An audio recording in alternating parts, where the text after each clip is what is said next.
जय श्री राधे कृष्ण। नमस्कार दर्शक बंधु, आसंतु जानिबा आजी अगस्त 19 तारीख मंगलवार रो समस्त राशि रो राशिफल। तेबे सबुदिनर राशिफल सर्वप्रथमे जानिबा पई आम चैनल सह जोड़ी जानतु। तेबे आसंतु जानिबा प्रथम राशि मेष राशि रो विषय रे। आजी आपणंक साहस एवं साहस रे वृद्धि आनिबाकु जाउछि। व्यवसाय रे किछि जटिलता आसीब, बंधु मानंक पूर्ण समर्थन मिलिब।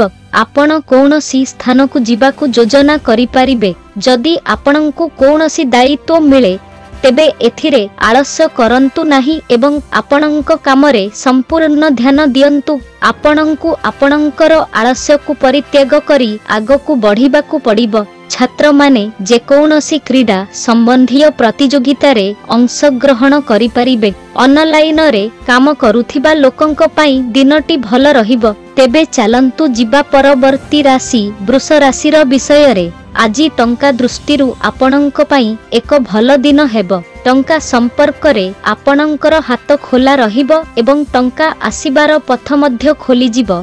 कारण आपण व्यवसाय सहित अन्य किछि काम पई प्रस्तुत होई पारिबे।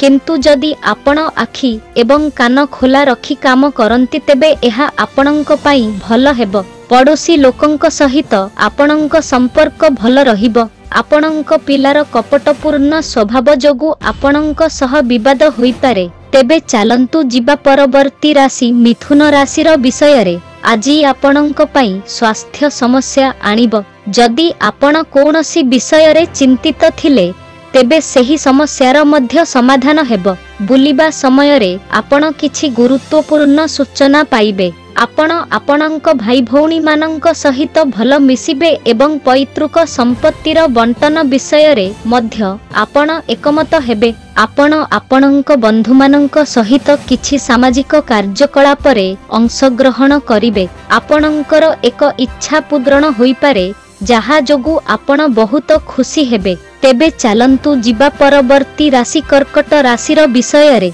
आजी आपण प्रगति पथरे आगकु बढ़िबे। आपण आपणंकर अभिज्ञतार पूर्ण लाभ उठाइबे, किंतु काहाकु अजाचित परामर्श देबारु दूरेई रहिबे। विदेश रे व्यवसाय करुथिबा लोकंकु एक भल सुजोग मिलिबो। आपण आपणंक पिलामानंक आशा पूर्ण करिबे। जदि आपण आपणंकर शक्ति को सठिक कामरे लगांती तेबे एहा आपणंक पई भल हेबो। चाकिरी करुथिबा लोकंक दरमा वृद्धि पाई पारे। आपणंकु कौनसी अजणा व्यक्तिंकु विश्वास करिबारु दूरेई रहिबाकु पड़िबो। तेबे चालंतु जिबा परवर्ती राशि सिंह राशि रो विषय रे। आर्थिक दृष्टिकोणरु आजी आपणंक पई एक भल दिन हेबो। जदि आपण आपणंकर कौनसी व्यावसायिक योजना विषय रे चिंतित थिले तेबे ताहा मध्य आपणंकु भल लाभ देबो। आपण सहभागितारे काहा सहित हाथ मिलाई पारिबे। वैवाहिक जीवन रे नूतनता आसीबो,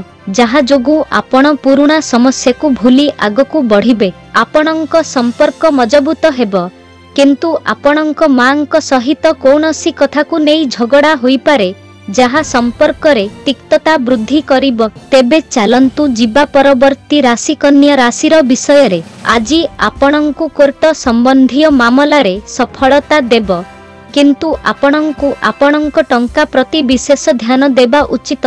जदि आपण कौनसी निराशाजनक खबर सुनंती तेबे आपणंकु एहा उपरे मध्य ध्यान देबाकु पड़िबो। आपण ईश्वरंकु पूजा करिबाकु इच्छा करिबे एवं आपणंक चारिपाखर परिवेश सुखद हेबो। आपणंक शीघ्रता जोगु आपण कर्म क्षेत्र रे किछि समस्यार सम्मुखीन होई पारंती। आपणंक बस आपणंक परामर्श को पसंद करिबे। आपण आपणंकर पदोन्नति परे मध्य आगकु बढ़ी पारिबे। तेबे चालंतु जिबा परवर्ती राशि तुला राशि रो विषय रे। आजी आपणंक पई एक साधारण दिन हेबो। आपणंक कामरे किछि नूतन समस्या देखा देई पारे, जहाकु आपण आपणंक भाई एवं भौणींक सहाय्य रे समाधान करिबे। आपणंक तरबर अभ्यास जोगु समस्या वृद्धि पाइबो। परिवारर कौनसी सदस्यंक विवाह प्रस्ताव को अनुमोदन मिली पारे। व्यवसाय करुथिबा लोकंक पई दिनटी भल रहिबो। आपण यात्रा करिबाकु प्रस्तुत होई पारिबे।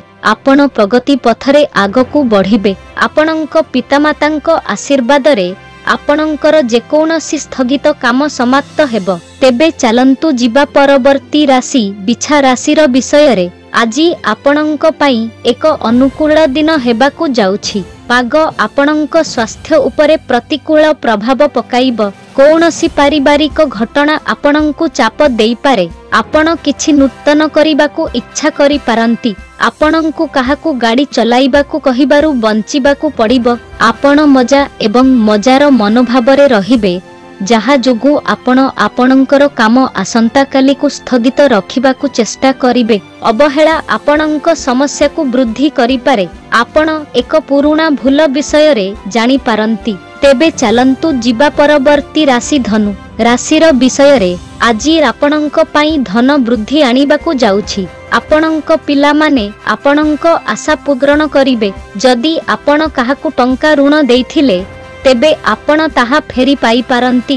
ରାଜନୀତିରେ କାମ କରୁଥିବା ଲୋକମାନେ ଜଣେ ବଡ଼ ନେତାଙ୍କୁ ଭେଟିବେ, ଯାହା ସେମାନଙ୍କର ଭାବମୂର୍ତ୍ତିକୁ ଆହୁରି ଉନ୍ନତ କରିବ। ଆପଣଙ୍କ କର୍ମକ୍ଷେତ୍ରରେ କୌଣସି ରାଜନୀତିର ଅଂଶ ହୁଅନ୍ତୁ ନାହିଁ, ନଚେତ୍ ଏହା ଆପଣଙ୍କ ବିରୋଧୀମାନଙ୍କୁ ବୃଦ୍ଧି କରିବ ଏବଂ ପାରିବାରିକ ସମ୍ପର୍କରେ ମଧ୍ୟ ତିକ୍ତତା ସୃଷ୍ଟି ହୋଇପାରେ। ତେବେ ଚାଲନ୍ତୁ ଯିବା ପରବର୍ତ୍ତୀ ରାଶି ମକର ରାଶିର ବିଷୟରେ। ଆଜି ଆପଣଙ୍କ ପାଇଁ ଆପଣଙ୍କ କଥା ଏବଂ ଆଚରଣ ଉପରେ ନିୟନ୍ତ୍ରଣ ରଖିବାର ଦିନ ହେବ। ପରିବାରର ବଡ଼ ଲୋକଙ୍କର ପୂର୍ଣ୍ଣ ସମର୍ଥନ ମିଳିବ। ସେମାନଙ୍କ ଆଶୀର୍ବାଦରେ ଆପଣ ଆପଣଙ୍କ କାମରେ ଆଗକୁ ବଢ଼ିବେ ଏବଂ ଅବିବାହିତ ଲୋକମାନେ ସେମାନଙ୍କ ସାଥୀଙ୍କୁ ଭେଟିପାରନ୍ତି। ଆପଣ ଦୁହେଁ ପରସ୍ପରକୁ ଭଲ ଭାବରେ ଜାଣିବାକୁ ଚେଷ୍ଟା କରିବେ। ଆପଣଙ୍କ କାର୍ଯ୍ୟକ୍ଷେତ୍ରରେ କିଛି ବିରୋଧୀ ସୃଷ୍ଟି ହୋଇପାରେ, ଯାହାଙ୍କଠାରୁ ଆପଣଙ୍କୁ ସତର୍କ ରହିବାକୁ ପଡ଼ିବ। ଆପଣ ଆପଣଙ୍କ ସ୍ୱାସ୍ଥ୍ୟ ପ୍ରତି ସମ୍ପୂର୍ଣ୍ଣ ଧ୍ୟାନ ଦେବେ। ତେବେ ଚାଲନ୍ତୁ ଯିବା ପରବର୍ତ୍ତୀ ରାଶି କୁମ୍ଭ ରାଶିର ବିଷୟରେ। ଆଜି ଆପଣଙ୍କ ପାଇଁ ଏକ ମଜାଦାର ଦିନ ହେବାକୁ ଯାଉଛି। ଆପଣ ପରିବାର ସଦସ୍ୟଙ୍କ ସହିତ ଭଲ ସମୟ ବିତାଇବେ। ଆପଣଙ୍କର ଆରାମ ଏବଂ ବିଳାସ ବୃଦ୍ଧି ପାଇବ। ଆପଣଙ୍କୁ ଆପଣଙ୍କର ଖର୍ଚ୍ଚର ଟିକିଏ ଯୋଜନା କରିବା ଉଚିତ। ଆପଣ କୌଣସି ମନୋରଞ୍ଜନ କାର୍ଯ୍ୟକ୍ରମରେ ଅଂଶଗ୍ରହଣ କରିପାରିବେ ଏବଂ ଯଦି ଆପଣ ଆପଣଙ୍କର କୌଣସି ପୁରୁଣା କାରବାର ବିଷୟରେ ଚିନ୍ତିତ ଥିଲେ, ତେବେ ତାହା ମଧ୍ୟ ସମାଧାନ ହୋଇଯିବ। ଗାଡ଼ି ହଠାତ୍ ଖରାପ ହେବା ଯୋଗୁଁ ଆପଣଙ୍କର ଟଙ୍କା ଖର୍ଚ୍ଚ ବଢ଼ିପାରେ। ଅନ୍ୟ କାହାର ମାମଲାରେ ଅଯଥା ହସ୍ତକ୍ଷେପ କରନ୍ତୁ ନାହିଁ। ତେବେ ଚାଲନ୍ତୁ ଯିବା ପରବର୍ତ୍ତୀ ରାଶି ମୀନ ରାଶିର ବିଷୟରେ। ବ୍ୟବସାୟ କରୁଥିବା ଲୋକଙ୍କ ପାଇଁ ଆଜିର ଦିନଟି ଭଲ ହେବ। ଯଦି ସେମାନେ କାହା ସହିତ ସହଭାଗୀ ହୋଇଛନ୍ତି, ତେବେ ସେମାନେ ଆପଣଙ୍କ ବ୍ୟବସାୟ ପ୍ରତି ବହୁତ ଧ୍ୟାନ ଦେବେ, କିନ୍ତୁ ଆପଣଙ୍କୁ ଟିକିଏ ଚିନ୍ତା କରିବା ପରେ ଆପଣଙ୍କର ଯୋଜନାରେ ପରିବର୍ତ୍ତନ କରିବା ଉଚିତ। ଆପଣ ଏକ ନୂତନ ଯାନ କିଣିବା ପାଇଁ ଋଣ ପାଇଁ ଆବେଦନ କରିପାରିବେ। କୌଣସି ଅଜଣା ବ୍ୟକ୍ତିଙ୍କୁ ଅନ୍ଧ ଭାବରେ ବିଶ୍ୱାସ କରନ୍ତୁ ନାହିଁ। ଆପଣଙ୍କ ପିଲା ଆପଣଙ୍କ ସହିତ ପାଠପଢ଼ା ବିଷୟରେ କଥା ହୋଇପାରେ। ଆପଣଙ୍କୁ ସେମାନଙ୍କର ଟେନସନ୍ ଦୂର କରିବାକୁ ପଡ଼ିବ। ତେବେ ଏହା ଥିଲା ଆଜି ଦିନର ସମସ୍ତ ରାଶିର ରାଶିଫଳ। ଏମିତି ସବୁଦିନର ରାଶିଫଳ ସର୍ବପ୍ରଥମେ ଜାଣିବା ପାଇଁ ଆମ ଚ୍ୟାନେଲ ସହ ଯୋଡ଼ି ଯାଆନ୍ତୁ। ଧନ୍ୟବାଦ।